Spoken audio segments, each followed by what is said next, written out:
نحمده ونصلي ونسلم على رسوله الكريم اما بعد فاعوذ بالله من الشيطان الرجيم بسم الله الرحمن الرحيم وإن سألني لأعطينه ولئن استعاذني لأعيذنه وما ترددت عن شيء أنا فاعله ترددي عن نفس المؤمن يكره الموت وأنا أكره مساءته ولا بد له منه رواه البخاری۔ حدیث قدسی بیان ہو رہی ہے جی۔ حضرت ابو ہریرہ سے روایت ہے، میرے آقا نبی اکرم صلی اللہ علیہ وسلم نے ارشاد فرمایا، اللہ تعالیٰ ارشاد فرماتا ہے کہ بندہ کوئی فرائض عبادات کے بعد نوافل پر کثرت کرنے کی وجہ سے میرا قرب حاصل کر لے تو وَإِنْ سَأَلَنِي لَأُعْطِيَنَّهُ، جب وہ مجھ سے مانگتا ہے تو میں اس کو دیتا ہوں، اور اگر میری پناہ لیتا ہے تو میں اسے پناہ دیتا ہوں، اور مجھے جو کرنا ہوتا ہے میں اس میں کوئی تردد نہیں کرتا۔ جیسے کہ میں اس مومن کی جان نکالنے میں توقف کرتا ہوں جو موت سے گھبراتا ہے، اور میں اسے ناخوش کرنا پسند نہیں کرتا، ادھر موت بھی اس کے لیے ضروری ہے۔ اس کو امام بخاری نے نقل۔ حضرت بڑے سے بڑا بندہ بھی جو ہے وہ موت کو کون پسند کرتا ہے؟ اب بزرگ آدمی سے بھی کہنا ہے بابا دھیان کر، مرنا ہی، تو آگے سے فوراً جواب آتا ہے تو مرے، تیرا پیو مرے، میں کیوں مرا؟ بھئی موت سے ہر کسی کو ڈر لگتا ہے، مرنے سے ہر کوئی ڈرتا ہے۔ اب اللہ وحدہ لا شریک ارشاد فرماتا ہے میرا جو ہے ارادہ وہ کسی کے محتاج نہیں کہ میں کسی سے ڈر کے یا کسی سے جو ہے نا کسی کی وجہ سے رک جاؤں، نہیں، میں نے جو کرنا تو میں کرتا ہوں، لیکن میرے کچھ ایسے بندے بھی ہیں جن کا یہ ناپسند کرنا بھی مجھے ناپسند ہے۔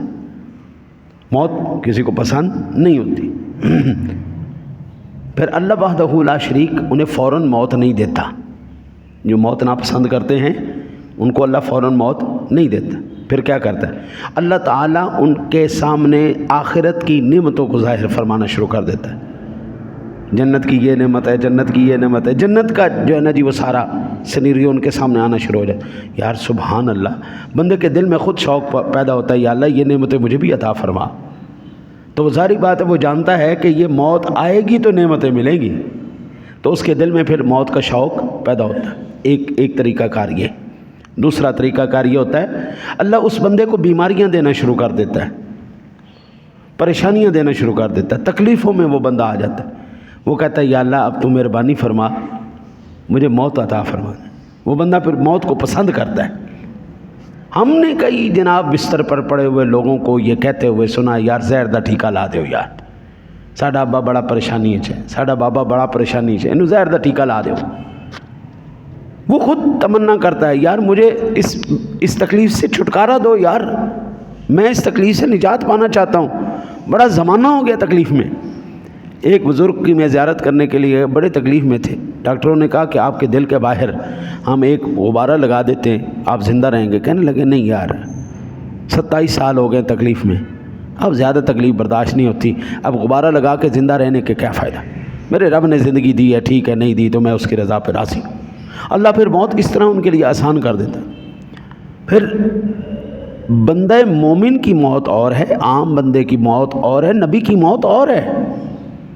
نبی سے اجازت لے کر کے فرشتہ اس کی جان لیتا ہے، یہ نہیں نبی کے اختیار میں اللہ نے موت دے دی ہے۔ حضرت سیدنا موسیٰ کلیم اللہ علیہ نبی علیہ الصلوۃ والسلام کا واقعہ آپ نے ہزاروں مرتبہ سنا ہوگا۔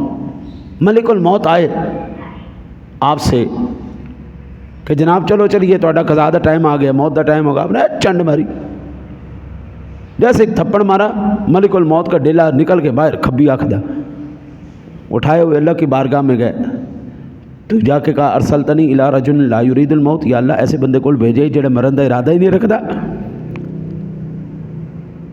آپ نے فرمایا ٹھیک ہے بات نہیں کرو، میں تمہاری آنکھ ٹھیک کرتا ہوں، جاؤ جنت سے ایک بیل لو اور جا کے میرے کلیم کے بارگاہ میں جا کے ان سے کہو کہ پیارے کلیم اس بیل کی کمر پہ ہاتھ رکھ دو، آپ کے ہاتھ کے نیچے جتنے بال آئیں گے اتنے سال ہم آپ کی زندگی کا اور بڑھا دیں گے۔ کہا پھر کیا ہوگا؟ کہا پھر حضور وہی بات ہوگی جس کی وجہ سے تھپڑ پڑا۔ فرمایا اللہ کے بندے مجھے جانے میں کوئی حرج نہیں، لیکن دربار میں آنے کے آداب ہوتے ہیں، میں تو اللہ کا کلیم ہوں، اب اللہ کا حبیب آنے والا ہے تو نے ان کی بارگاہ میں بھی جانا ہے، پہلے اجازت لینا، اجازت ملے تو اندر جانا ورنہ وہیں سے واپس لوٹا۔ اماں جی فاطمہ کہتے ہیں حضور نبی اکرم صلی اللہ علیہ وسلم کا جب آخری وقت تھا 3 دن تک ایک عرابی آتا رہا، دروازہ کھٹکھٹاتا رہا، اور ہر مرتبہ میں باہر جا کے کہتی کون ہے؟ وہ کہتے حضور سے ملاقات کرنی، بڑی دور سے آئے ہوں۔ تو آپ فرماتی چلے جاؤ چلے جاؤ، حضور کی طبیعت ٹھیک نہیں۔ تیسرے دن حضور جاگ رہے تھے، آپ نے فرمایا فاطمہ تمہیں پتہ ہے 3 دن سے کون آ رہا ہے؟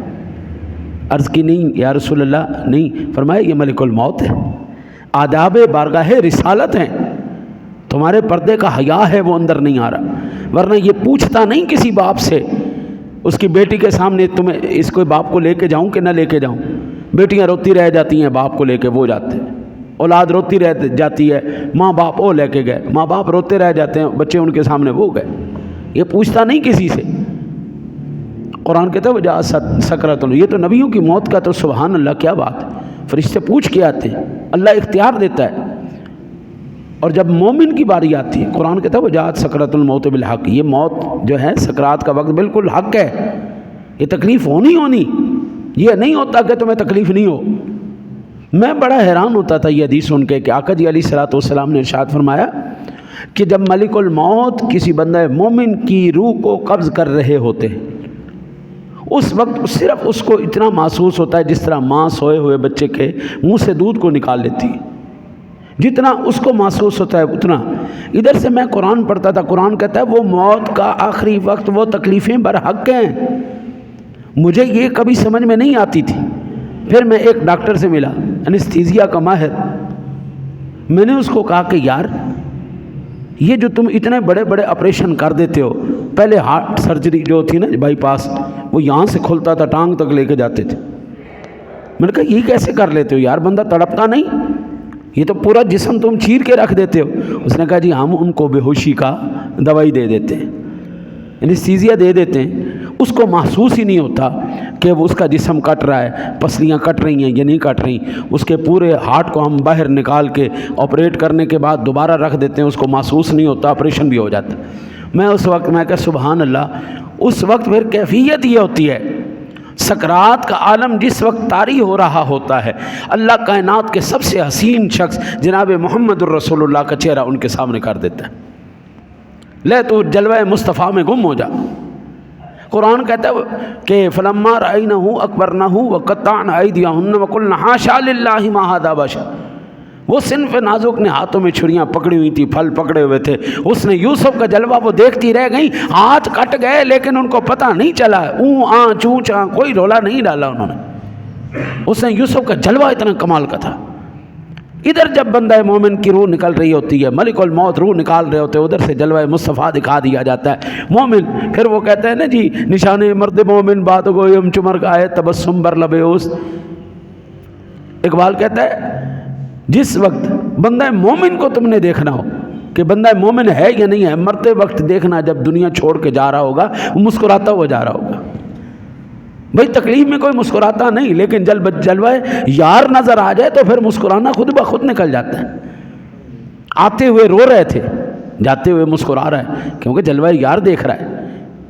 اور وہ جب فرشتے سوال کرتے ہیں نا جی ما کنت تقول فی حق ھذا الرجل الذی بعث فیکم، تو فوراً بولتا ہے مر کے پہنچا ہوں یہاں اس دل ربا کے واسطے۔ آج مجھ سے پوچھ رہا ہے یہ نبی کون ہے، ساری زندگی اس کی غلامی کر کر کے ہم یہاں تک آئے کہ آج ہمیں جلوہ نصیب ہوگا، اور تو ہم سے پوچھ رہا ہے یہ کون ہے؟ وہ انہی کی خاطر ساری زندگی ہم نے قربانیاں دی تھی، آج ہمیں ان کے بارے میں پوچھتے ہیں۔ ہاں ہم نے قرآن کو اپنا امام بنایا، نبی کو ہم اپنا خاتم النبیین اپنا نبی بنایا۔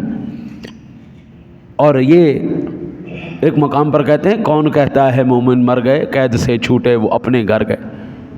بندہ مومن کے لیے پھر قید خانہ بن جاتا ہے یہ، پھر وہ کہتا ہے یا اللہ اب تو اپنا امر پورا فرما، وہ پسند کرتا ہے، اللہ کہتا ہے میں بھی اس کو پسند کرتا ہوں، چل بھئی آ جا۔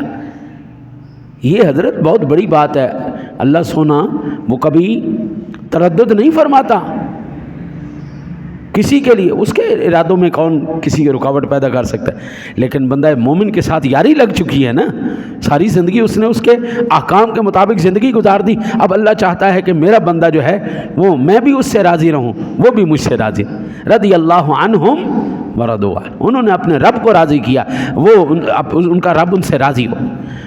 بس دعا کرو جس وقت ہمارا آخری وقت آئے اللہ ایک ایمان کی سلامتی کی موت عطا فرمائے، ایمان ہمارا سلامت رہے۔